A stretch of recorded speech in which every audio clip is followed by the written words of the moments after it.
হ্যাঁ, আমি স্টুডেন্ট। আমি বিবিএ পড়তেছি 9 সেমিস্টার ফাইন্যান্স নিয়ে। পড়াশোনার পাশাপাশি আমার এটা স্টার্ট করা শুরু করছে আলহামদুলিল্লাহ আরও 1 বছর হয়ে গেছে। এটা অ্যাকচুয়ালি সোডার যে সোডার টেস্টটাই হচ্ছে অ্যাকচুয়ালি আপনার পুরোটা দক্ষতার উপর। অ্যাকচুয়ালি আমার মা হেল্প না করলে, ফাইন্যান্সিয়ালি বলেন সব জায়গায় হেল্প না করলে আমি অ্যাকচুয়ালি এটা শুরুই করতে পারতাম। So my parents are super supportive to me. আমার দোকানের নাম হচ্ছে লেমসো। এটা হচ্ছে শ্যামলী পার্কের মাঠের ঠিক পাশে পেডাগোগি ইংলিশ মিডিয়াম স্কুলের সামনে। আর আমার কাছে সব ধরনের আপাতত 25 রকমের মকটেলস আছে, লাচ্ছি, কোল্ড কফি, সব ধরনের শেকসও আছে। আপাতত এই করে নিয়ে স্টার্ট করা আর কি। অ্যাকচুয়ালি এমনি কিছু শুরু করার প্ল্যান ছিল আর কি, ওইখান থেকে স্টার্ট করা আর কি। ইটস বিন অলমোস্ট 1 ইয়ার।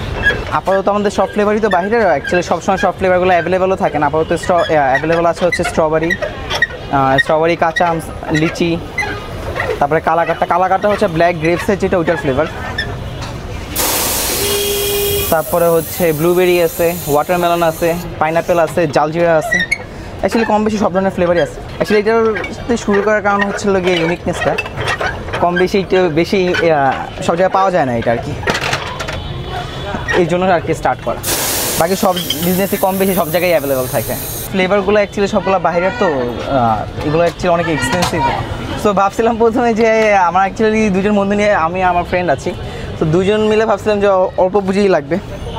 তো ফার্স্টে একটা মেশিন বানাইছিলাম, ওইটা হয় নাই। দেন হচ্ছে মেশিন নেওয়া লাগছে, আর ফ্লেভারগুলো যেহেতু বাইরের তো কস্ট অনেক বেশি লাগছে আর কি, অলমোস্ট 3-3.5 মতো খরচ হচ্ছে। মেশিনটা হচ্ছে পুরোটা ইন্ডিয়ান। আর ফ্লেভারগুলো দেখছেন কিছু আছে থাইল্যান্ড, কিছু আছে ইন্ডিয়ান। অনেক কাস্টমারই আসে, তারা জিজ্ঞাসা করে এগুলো ফ্লেভারগুলো কোথাকার, যেহেতু অনেক নর্মাল ফ্লেভারও আছে, আমাদের সব ফ্লেভারই যে বাহিরে দেখতে পারবেন। তারপরে এই যে একটা আছে, এটা হচ্ছে শেক্সের জন্য, কেসার কুলফি। এটা খুবই প্রিমিয়াম একটা শেক্স, খেলে অ্যাকচুয়ালি বুঝতে পারবেন। সব ফ্লেভারই, কোনো ফ্লেভারই আমার কোনো নর্মাল কোনো ফ্লেভার ইউজ করি না আর কি। যেটা হচ্ছে জালজিরার ফ্লেভারটা, সব বোতল আসলে রাখা সম্ভব হয় না, যাতে যারা জিজ্ঞাসা করে তাদেরকে দেখানো হয় আর কি। আমাদের প্রাইস হচ্ছে একদম 30 থেকে শুরু, 30 থেকে 60 পর্যন্ত আছে আপাতত। সামনে আরও রেইনবো মকটেলসটা আসবে। রেইনবোটা আপাতত 100-120 টাকা করে থাকবে। আপাতত এখন 30 থেকে 60 টাকা পর্যন্তই আছে। আমাদের সব থেকে বেশি যাচ্ছে হচ্ছে লেমন মিল্ক। আমার দোকান খোলা হচ্ছে 3টা থেকে 3টা-3:30 থেকে একদম 10টা 10:30 পর্যন্ত। কল্পনা আসলে আমরা মানে খুব বেশি প্রফিট করবো এরকম কোনো এক্সটেন্সিভ ছিল না। আমি ছোটোবেলা থেকে অ্যাকচুয়ালি ড্রিঙ্কস এগুলো কীভাবে বানায় এগুলো ইউটিউবে ভিডিও দেখতাম, মকটেলস একটা পুরো আরেকটা ফ্লেভার দেয়, মানে খুবই স্যাটিসফাইং লাগে আর কি। ওগুলো থেকে দেখতাম আগে কীভাবে কী বানায়, আমি নিজেও বাসায় ট্রাই করতাম বাইরে থেকে, এগোরা, প্রিন্স বাজার ওখান থেকে ফ্লেভার এনে। বাট ওগুলো অনেক এক্সপেন্সিভ ছিল, তো এমনি বাসায় ট্রাই করতাম। সেই জায়গা থেকে শুরু ছিল, আর এখন আলহামদুলিল্লাহ প্যাশন হয়ে গেছে। আলহামদুলিল্লাহ প্ল্যান আছে, যদি আল্লাহ একটু তৌফিক দেয়, সামনে একটা আমাদের রেস্টুরেন্ট নেওয়ার ইচ্ছা আছে, যদি আল্লাহ তৌফিক দেয়, দোয়া করবেন।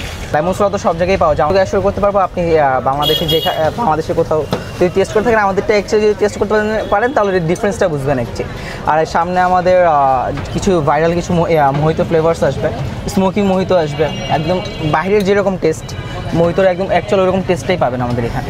আমি তো দেখাইতে পারবো যেগুলো ফ্লেভার আমি ইউজ করি, আপনি আদার কথা গেলে এগুলো দেখাতে পারবে না, কজ বাইরে এগুলো এমনও পাওয়া যায় চকবাজারে যেগুলো 200 টাকার লিটার, ওগুলো তো আপনি ইউজ করলেই বুঝতে পারবেন ওগুলো টেস্ট কীরকম। আমি কারো খারাপ বলবো না, but I can assure that what I can sell, I sell my best.